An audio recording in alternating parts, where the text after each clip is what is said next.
vraies voix Sud Radio.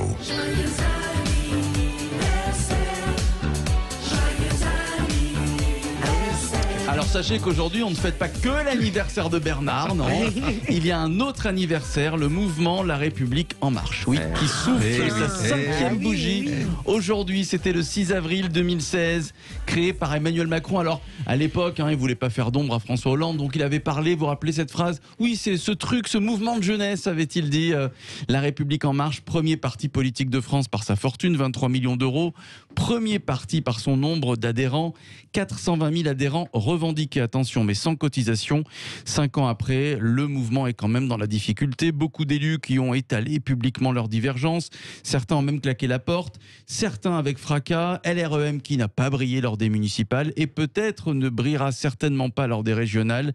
LREM est-il condamné à disparaître? Voilà, c'est la question que l'on vous pose sur les réseaux sociaux. Vous dites oui pour l'instant à 62%. 0826 300 300. On va vous écouter dans un instant. C'est le duel des vraies voix. C'est l'heure du duel. Alors, le duel des vraies voix, tiens, avec Philippe Bilger qui pense que non, ce parti ne va pas disparaître, et Nicolas qui nous appelle de Perpignan. Pour lui, c'est clair, il n'y aura plus d'LREM. Bonsoir Nicolas. Bonsoir. Bonsoir à vous. Bonsoir, voilà, je vous présente les vraies voix que vous connaissez, Jean Dorido, Yael Mellul, Philippe Bilger. Pour vous, oui, ce parti politique va disparaître, Nicolas? Ah oui. Il est uniquement opportuniste, ce parti, pour permettre à Emmanuel Macron d'être président de la République. Il a fait l'objet d'une adhésion populaire au moment. Moi, je connais des personnes proches de moi qui ont participé 10 euros, 15 euros à l'époque pour la naissance du parti. Et c'était à ce moment-là, dans l'histoire du pays, ce moment-là, voilà, pour le propulser dans un nouveau paysage politique.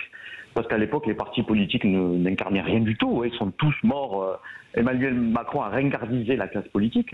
Et il a réussi à être au pouvoir. Et pour moi, aujourd'hui, quelqu'un qui veut faire de la politique, il a intérêt à ne pas rester dans ce parti. Parce qu'il reste dans l'ombre d'un président en pouvoir. Voilà. Donc si je comprends bien, à l'époque, vous étiez séduit par la République En Marche, puisque vous aviez cotisé. Non, moi non. Je n'ai pas cotisé. J'ai vu des gens le faire. J'ai trouvé Emmanuel Macron qui trahissait finalement celui qui lui avait fait confiance quand même, son président de la République. Il a été totalement opportuniste pour moi, et moi j'estimais que ce n'était pas des valeurs pour diriger un pays. Il n'a jamais été élu de sa vie, il connaît rien sur la politique en soi, c'est un technocrate de la banque. Il a su ramasser de l'argent pour être président de la République. C'est uniquement pour ça que la République En Marche était là pour crédibiliser 2 minutes sa légitimité politique. Parce qu'il n'a aucun fondamental politique, ce garçon. Et finalement, après coup, à l'usage, je ne suis pas là pour le défoncer, je me rends compte que finalement, il pilote pas si mal la chose et que la République En Marche va disparaître avec lui ou va continuer. Parce que finalement, je trouve qu'au pouvoir, les autres partis politiques, ils font pas beaucoup mieux. Voilà, je le dis. Voilà. J'ai pas voté pour Macron, mais au final, qui aurait fait mieux dans la crise actuelle?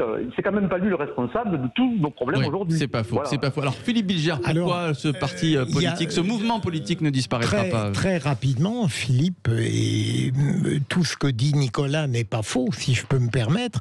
D'abord, les exemples sont nombreux d'un parti qui est uniquement le support d'une ambition présidentielle, premier point. Deuxième point, je pourrais dire que dans la mesure où Emmanuel Macron a de fortes chances peut-être d'être réélu en 2022, je pourrais me contenter de dire que la République En Marche va durer de toute manière sur un registre peut-être différent. Mais je voudrais en dernier lieu répondre à un argument qu'on objecte toujours à la République En Marche en disant elle est gangrenée par des dissensions. Mais ces dissensions ne font que ramener la République En Marche à la forme d'un parti traditionnel.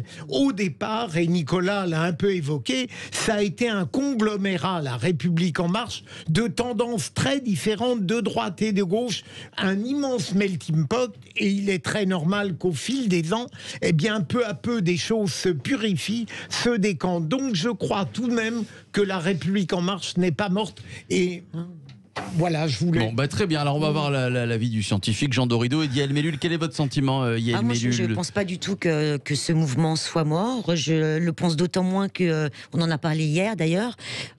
Quand je vois, moi, réapparaître... Enfin, sa survie dépend de ce que va faire Emmanuel Macron en 2022. Absolument, mais quand je vois réapparaître Édouard Philippe, depuis quelques jours avec la sortie de son livre, je me dis qu'il y a peut-être quelque chose qui est en train de se passer dans ce mouvement, d'ailleurs, hein, parce que à l'origine, c'était pas un parti, c'était un mouvement. Ouais.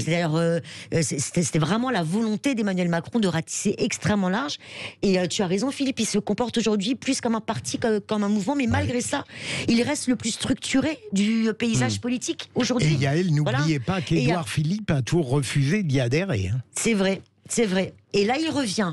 Et moi, il y a une deuxième personnalité politique qui revient, qui m'inquiète, hein, j'ai envie de dire. Et où va être sa place? C'est Manuel Valls aussi. Voilà. Oh. Il revient gentiment, là, quand même, un petit peu. On voit volontiers en Espagne. C'est le variant espagnol. On le voit beaucoup.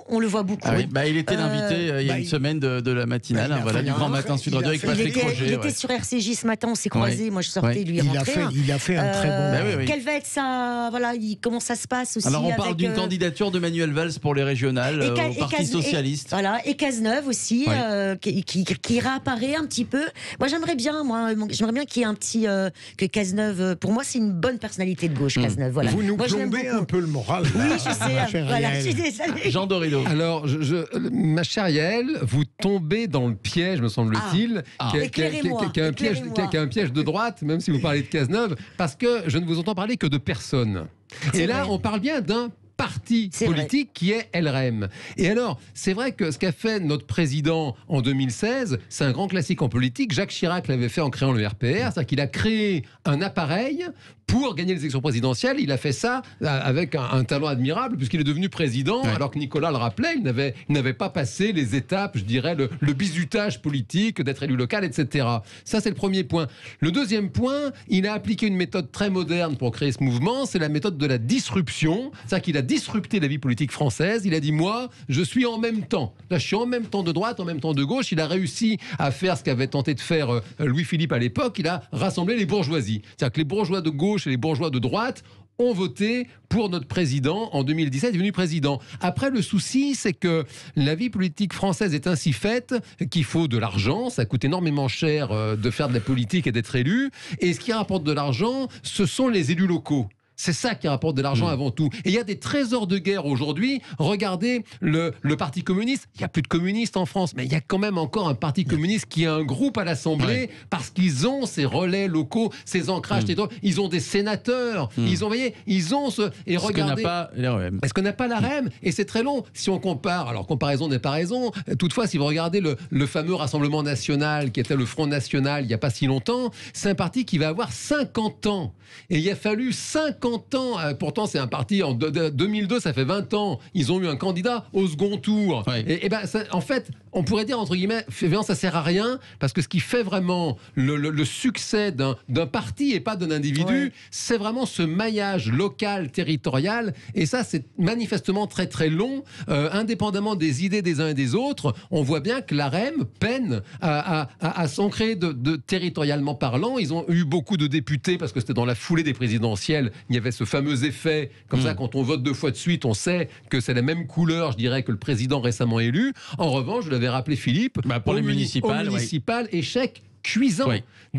Et ça, c'est un vrai problème. On va voir au régional. Et on va voir au régional si les régionales ont lui rejoint. C'est pour ça qu'ils veulent changer la date. Exactement. Allez, La République en marche à 5 ans va-t-elle disparaître? Alors là, c'est un score incroyable. Vous dites oui à 98%, voilà, sur les réseaux sociaux. Alors là, sur le compte Twitter de Sud Radio.